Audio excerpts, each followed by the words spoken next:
Station, this is Houston. Are you ready for the event?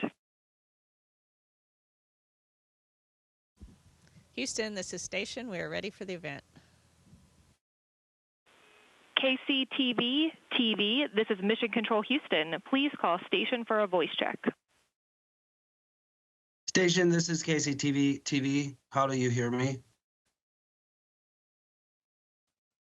We have you loud and clear. How about us? Yep, we hear you.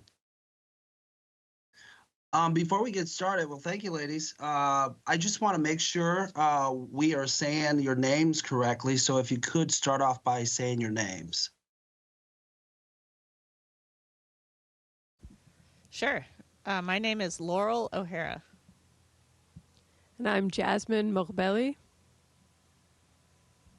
All right. Well, we're going to talk to you both, but Loral, obviously, being that we are a Kansas City station, we're going to have a lot of questions for you. So first, let's get right into it. You know, I understand you dreamed of becoming an astronaut since elementary school. What was it about space that intrigued you at a very young age?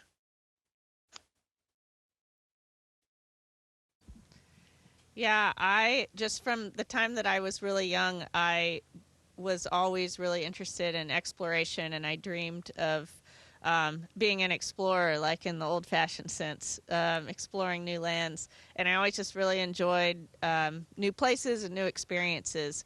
Growing up in Houston, I had NASA right down the road, and so I think that played a big role in why I set my sights early on becoming an astronaut.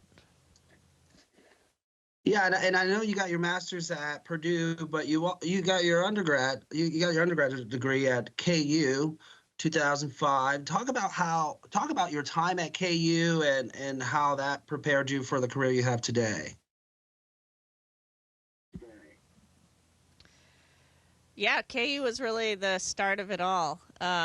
I decided to go to Kansas partially because I had not been to Kansas before and hadn't spent a lot of time in the Midwest. And I went up there the summer before starting college and visited Lawrence and visited the aerospace engineering department and just fell in love with the department and also the town. It just felt like a really good fit. And then from there, it just took off. I had an amazing time, lots of good memories, late nights in the aerospace design lab with my class as a junior and a senior. And I also rode there on Kansas Crew, and so that was a really big part of my life there as well. Yeah, no, and if you could talk about also, you know, I understand, or I saw or read that you did a lot of focused deep sea research before joining NASA. How did that experience give you a better understanding of what it's like to be in space, or did it? Yeah, it definitely did. I think a lot of the work that I did at Woods Hole, where I was doing ocean engineering, directly played into the experiences that I've gotten to have at NASA, especially the work that I did going out on research vessels at sea, because working on a research vessel at sea is very strangely similar to working on space station.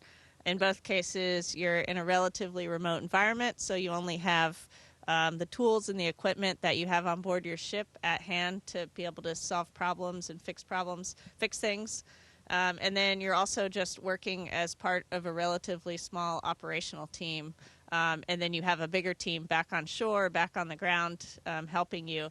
And so just getting that hands-on experience, both technically and then also working in small teams, has definitely helped me on board Space Station. Yeah, you've been up there for 3 months. Jasmin, I know you've been up there a month longer. Both of you, it's your first trip. Describe what that moment you first saw Earth from space. You both can answer, but Laurel, maybe you answer first.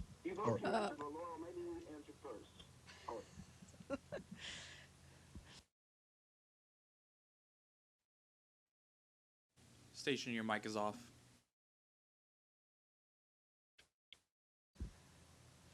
It's hard to describe that moment, but I remember it very vividly. Like, all of launch day was amazing.